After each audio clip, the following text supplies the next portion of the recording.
Ele é a imagem do Deus invisível. Ele é Senhor sobre a criação, pois nele foram criadas todas as coisas, nos céus e na terra.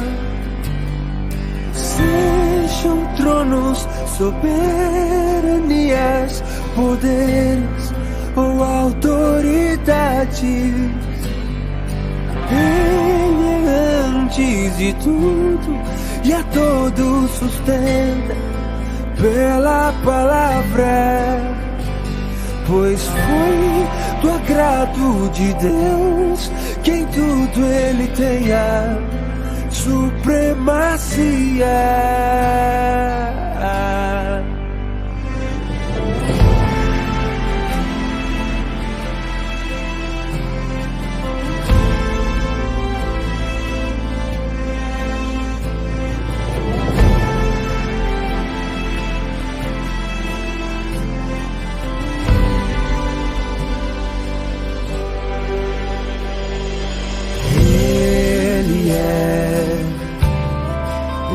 Esplendor da glória do Pai, Ele é a exata expressão do seu ser, pois nele foram criadas todas as coisas, nos céus e na terra. Sejam tronos, soberanias, poderes ou autoridades, Ele é antes de tudo e a todos sustenta pela palavra, pois foi do agrado de Deus que em tudo Ele tenha supremacia.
Meus caros irmãos e irmãs em Cristo, eu os saúdo com a graça e a paz do Senhor. Saudações fraternas, saudações de irmão. Que privilégio é esse, o nosso de podermos estar aqui conectados para buscar a Deus, na palavra de Deus, não é? A orientação de Deus para as nossas vidas. E que privilégio é poder louvar a Deus com esse cântico que acabamos de ouvir, que é verdadeiramente um tratado de fé, uma declaração de fé, falando de Cristo, nosso Senhor, o Senhor da igreja, a imagem do Deus invisível. Relembrar que todas as coisas foram criadas nele e por causa dele e para ele. Que bendito privilégio Deus nos dá nesta noite. Mas nós vamos orar agora e depois vamos estudar falando ainda da igreja confessional, a importância da confessionalidade nas nossas igrejas, a importância de confessar a nossa fé publicamente. Vamos orar agora? Feche os seus olhos. Querido Deus, muito obrigado a Deus, porque podemos cantar a Tua palavra, resumindo, ó Deus, assim, a nossa fé. A fé que, como diz a Tua palavra, uma vez por todas foi entregue aos santos. Obrigado, ó Deus, pelos ensinos, as doutrinas que formam a nossa fé.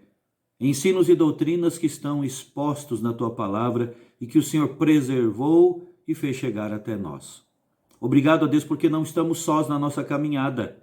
A Tua palavra nos conduz, o Teu Espírito Santo, através do registro bíblico, nos toma pela mão e nos conduz mesmo em tempos difíceis como os nossos. Nós Te louvamos por isso. Pedimos-te, ó Deus, a Tua orientação agora, quando vamos novamente abrir a Tua palavra. Que não seja, ó Deus, uma mera reflexão humana, mas, ó Deus, que seja debaixo da orientação e da supervisão do Teu Espírito que em nós habita, um momento de grande enriquecimento espiritual. E isso afete, ó Deus, o nosso dia a dia, o nosso falar, o nosso pensar. Ó Pai, faz com que isso seja verdade, para a glória do Senhor e para o nosso bem. É assim que nós oramos em nome de Jesus. Amém. Amém. Irmãos, vamos abrir nossas Bíblias na carta do apóstolo Paulo aos Efésios, capítulo 4, apenas um versículo, verso 14. Efésios 4, 14. O texto sagrado nos diz assim: para que não mais sejamos como meninos, agitados de um lado para outro e levados ao redor por todo vento de doutrina, pela artimanha dos homens, pela astúcia com que induzem ao erro. Principalmente a primeira parte do verso. Para que não mais sejamos como meninos, agitados de um lado para outro e levados ao redor por todo vento de doutrina. Vamos, irmãos, como disse agora há pouco, continuar, dar sequência nas nossas considerações sobre a igreja confessional, ou seja, a importância de termos confissões de fé, declarações de fé, que nos norteiem na nossa caminhada. No último estudo, falando sobre isso, nós já vimos o que é que a Bíblia fala a respeito de confessar a fé.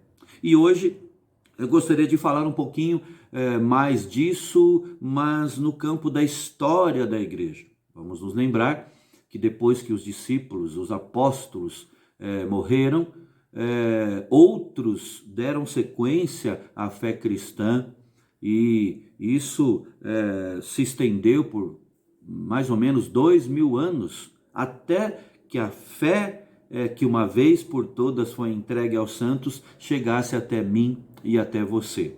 E é importante a gente analisar, então, a confessionalidade no decorrer da história e no decorrer da história da igreja, porque a história da igreja atesta que os cristãos compreenderam logo quão importante era estabelecer credos, declarações de fé, fórmulas que resumissem a fé. Quando nós falamos de credos, uma palavra que é usada em outro sentido, não é? Credos são aquelas declarações de fé que começam com eu creio, por isso credos. Logo no início da história da igreja cristã, como eu disse, já foi notado a importância, verificada a importância disso. Nos primeiros séculos, essas fórmulas apareceram apenas na mente, estavam na mente dos cristãos por causa da perseguição, não é? Mas depois de surgir uma maior tolerância para com o cristianismo, essas fórmulas, esses credos passaram a ter muito mais espaço, e eles redigiram escreveram essas declarações de fé para que fossem repassadas, transmitidas às gerações posteriores. No início da igreja cristã, irmãos, e isso é algo que quase não falamos, mas é tão importante de ser dito. Os credos eram usados de algumas maneiras. Em primeiro lugar, eles foram compostos como fórmulas de profissão de fé para o batismo. Ou seja, o conteúdo dessa profissão pública assegurava que aquele que estava sendo batizado ali estava em conformidade com a fé cristã que era aceita. Além disso, esses tratados doutrinários também serviram como roteiro para a instrução na doutrina cristã. O que eu quero dizer aqui é que confissões de fé, declarações de fé, assim, os credos, eles serviram de orientação prévia ao batismo. É como se fosse o currículo da classe de catecúmenos ou da classe de novos membros, né? Eles também, devido ao surto de heresias, passaram a ser a medida da doutrina correta, a medida da ortodoxia. Essa palavra significa doutrina, ensino correto, né? E eles ganharam até um caráter litúrgico, sendo parte da adoração do povo de Deus quando reunido, porque eles eram lidos durante a ordem do culto como expressão da fé do povo de Deus, né? E como resposta à revelação divina em sua palavra. Então veja, se nós fizermos isso, e eu já fiz isso algumas vezes, nós estamos refletindo o que os nossos irmãos, durante a história da igreja, fizeram com base nessas declarações de fé.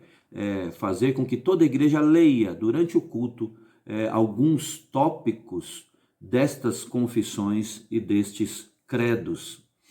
No século XVI e XVII, um dos legados da Reforma Protestante, que nós vamos celebrar agora no próximo domingo, dia 31 de outubro, foi justamente a produção de confissões e de catecismos, né?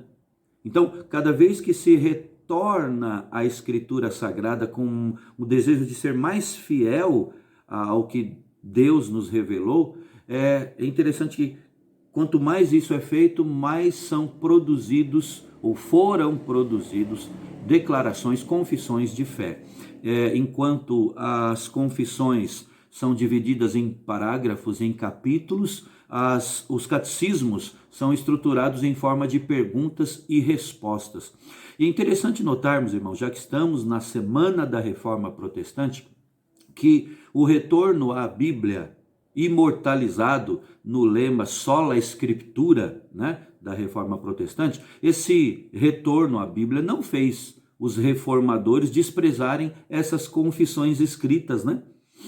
Ao contrário, esses documentos trouxeram benefícios para o movimento da Reforma Protestante, benefícios que nos atingem até hoje. Eles marcaram a identidade de uma igreja, numa época em que regiões e nações ganhavam a sua independência do catolicismo romano.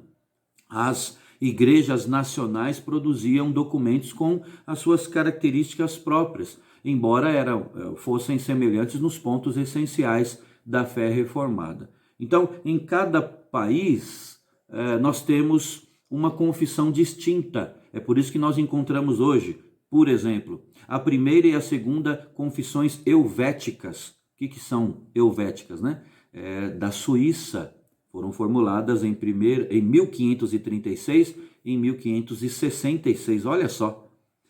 Nós encontramos a confissão galicana, formulada, elaborada na França em 1559. A confissão escocesa, 1560.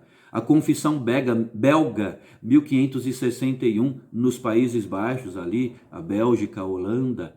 Os 39 artigos da Inglaterra, 1571, artigos irlandeses, 1615. Irmãos, na história da igreja, a importância da confessionalidade, de confessarmos a fé. Como dissemos no último estudo, nós não estamos aqui como crentes em Cristo depois de um vácuo na história. Nós somos os herdeiros dessa grande e rica tradição protestante. Muita gente que se debruçou sobre a Sagrada Escritura para que a fé fosse colocada até nós hoje. Mas além do que dissemos, a formulação dos credos e das confissões dos catecismos ali na época da Reforma providenciaram também uma regra hermenêutica, uma regra de interpretação bíblica, um verdadeiro referencial interpretativo. A mera crença na Bíblia, irmãos, não define as diferenças entre os grupos dentro da cristandade, né? Os católicos romanos, por exemplo, também afirmam crer na Bíblia. São justamente as confissões, as declarações de fé que funcionam como um padrão que diferencia a boa interpretação bíblica da má interpretação bíblica. Agora, falemos da confessionalidade, da importância da igreja ser confessional nos nossos dias. Nós já vimos que as confissões auxiliam a identificar uma igreja, uma denominação, porque elas promovem clareza na identidade desse respectivo grupo, né? Um documento confessional produz distinção de uns, produz comunhão com outros, delimita o que é o ensino correto ali. Esse documento pode então servir de bússola para as pessoas desorientadas em meio a uma igreja evangélica tão confusa como é a igreja no nosso país, no nosso Brasil.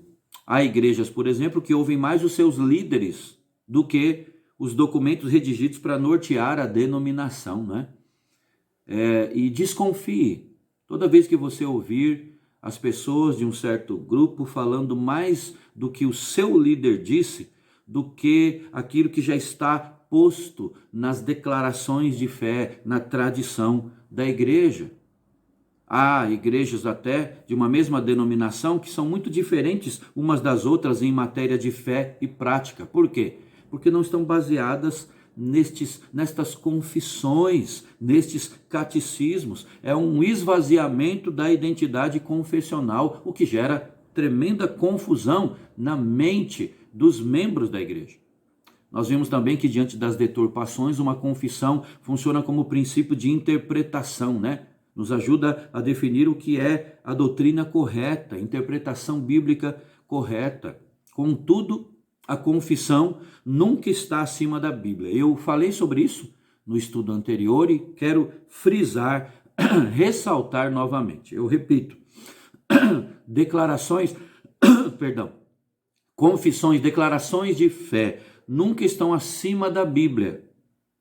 A Bíblia é o referencial para julgarmos todas as coisas, mas essas declarações de fé são uma sistematização bíblica do que se crê e nos ajudam, nos norteiam, né, no estudo da própria Escritura. E nós temos uma grande necessidade dos nossos dias de que cada vez mais pessoas tenham essa boa sistematização da fé na mente, no coração. Justamente para quê? Para não serem levadas de um lado para o outro, por qualquer vento de doutrina. Você que já tem uma vivência, uma caminhada na fé cristã, você já deve ter notado que de tempos em tempos surge uma heresia, surge um ensino que destoa da Bíblia, mas que infelizmente é seguido por muita gente. O apóstolo Paulo, escrevendo essa carta aos Efésios, texto que lemos agora há pouco, ele fala de que nós não podemos viver agitados de um lado para o outro, levados ao redor por todo o vento de doutrina. Curioso é que ele fala nos versos anteriores que Deus concedeu dons diferentes para a sua igreja, para os seus servos, visando o aperfeiçoamento dos seus servos, da sua igreja, para edificar a igreja. E o objetivo é que nós sejamos cada vez mais parecidos com Cristo, cheguemos à medida da estatura da plenitude de Cristo, e um dos resultados, uma consequência disso tudo é esta, que não sejamos mais como meninos, agitados de um lado para outro e levados ao redor por todo o vento de doutrina. Quando temos a fé formulada, os princípios básicos da fé ali estabelecidos, nas confissões, nos catecismos, nestas declarações de fé, isso nos dá mais firmeza para combater ensinos errôneos, para nos manter firmes na fé que nos foi entregue. Então nós podemos resumir a necessidade das confissões em 3 palavras, que são, podemos dizer, características marcantes da igreja: testemunho, unidade e pureza. As confissões são testemunho porque servem como uma expressão concatenada, ordenada da nossa fé, não é? Dizer que o que nós cremos está na Bíblia não é suficiente. Não oferece às pessoas um verdadeiro resumo da fé. Os catecismos e as confissões proporcionam isso. Além disso, os documentos confessionais, as confissões, os catecismos, cooperam para a unidade da igreja. Muita gente pensa que é o contrário, né? A opinião moderna é de que doutrina divide, de que confissões são elementos mais de divisão do que elementos de promoção da unidade da fé. Ao contrário disso, a experiência nos mostra como a fé, o que se crê, é a base de união entre as pessoas. Então, uma igreja confessional é uma igreja de unidade. E quando nós encontramos discípulos de Jesus em lugares distantes de onde nós estamos, de onde vivemos, nós nos sentimos, talvez você já tenha tido essa experiência, nos sentimos especialmente ligados a essas pessoas sem nunca antes ter visto elas. É interessante que a ligação é muito mais forte quando há essa mesma visão do reino, quando há a linha teológica comum, não é? Então a gente precisa resgatar esse conceito de que as confissões são a base da unidade da igreja, não o contrário, a base da união entre os irmãos. E em terceiro lugar, as confissões contribuem para a pureza da igreja, irmãos. Se por um lado queremos unidade com quem pensa de igual modo, certamente a gente quer se distinguir, né, de quem pensa de modo diferente e contrário ao teor, ao conteúdo das Sagradas Escrituras. Isso não significa que não possamos ter comunhão com cristãos que pensem diferente de nós com relação a pontos não essenciais da salvação. Essas diferenças, embora não impossibilitem comunhão entre crentes de diferentes igrejas, elas não devem estar presentes na pregação e no ensino de uma igreja. Então as confissões contribuem para a pureza da igreja. E eu quero terminar a minha palavra hoje falando sobre a autoridade desses tratados de fé, que não existem, como vimos no último estudo, não existem em muitas igrejas. Qual é a autoridade que essas confissões de fé, essas declarações de fé possuem? Vamos lembrar que a IPB, a Igreja Presbiteriana do Brasil, tem os chamados símbolos de fé, que são Breve Catecismo de Westminster, Catecismo Maior de Westminster e Confissão de Fé. Que autoridade eles têm no nosso dia a dia? A autoridade desses credos e dessas confissões surge a partir do momento em que um grupo de crentes os subscreve, né? Para os protestantes, a autoridade dos símbolos de fé é uma autoridade real, mas é uma autoridade relativa. Ou seja, é uma autoridade derivada. É uma autoridade real, mas limitada, porque está sempre subordinada à Bíblia. A Bíblia e somente a Bíblia é que tem autoridade divina e absoluta. Como dizem os nossos mestres, a Bíblia é norma normans, ou seja, uma regra que regula. As confissões, os tratados doutrinários, são uma norma normata, uma regra que é regulada. A Igreja Romana, por exemplo, concede autoridade maior aos símbolos, às bulas papais, aos documentos conciliares, porque esses, segundo eles, são autoridade, porque são a interpretação, refletem a interpretação infalível do clero quanto à Bíblia. A posição dos protestantes, por outro lado, a nossa posição, dá abertura para a revisão desses documentos, o que não é o caso dos católicos, né? O protestante entende que o seu princípio de interpretação, o seu princípio hermenêutico, precisa ser constantemente avaliado pela própria Escritura. Pois bem, eu quero terminar dizendo que nós que já adotamos a confessionalidade, é importante que nós tenhamos na mente e cada vez mais possamos dar espaço na igreja para aulas sobre os nossos símbolos de fé, para a transmissão, a divulgação disso, seja no boletim da igreja ou de qualquer outra forma, E como vimos até em leituras nos cultos, nas nossas reuniões, isso vai fortalecer a nossa fé. E é interessante que se você está aqui nos acompanhando, mas não pertence a uma igreja confessional, é importante você começar por conta própria a estudar as confissões de fé produzidas pelos nossos irmãos ali no século XVI, no século XVII, como nós vimos. Esses documentos contêm uma riqueza de profundidade teológica sem igual. E eu termino falando que você, ou encorajando você a fazer uso dos nossos símbolos de fé no seu momento devocional diário, no seu momento a sós com Deus.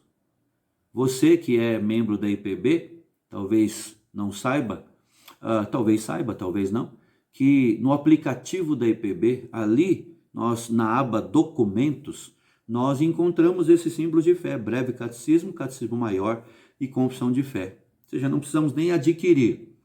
É só fazer o download, só baixar no notebook ou no celular mesmo. E você pode estudar ali no seu momento a sós com Deus diário esses documentos, esses tratados, declarações de fé tão ricos. Faça bom uso destas nossas confissões. Que sejamos com alegria cada vez mais confessionais quanto ao que cremos. E que isso nos dê firmeza e nos proporcione um testemunho bonito, uma vida pura e em unidade uns com os outros. Que assim seja. E que Deus agora o abençoe sua família. Vamos passar agora o nosso momento de oração e que você, em família, peça a Deus a sua bênção, a sua orientação. Um forte abraço, irmão e irmã. Até o nosso próximo estudo, se Deus assim nos permitir.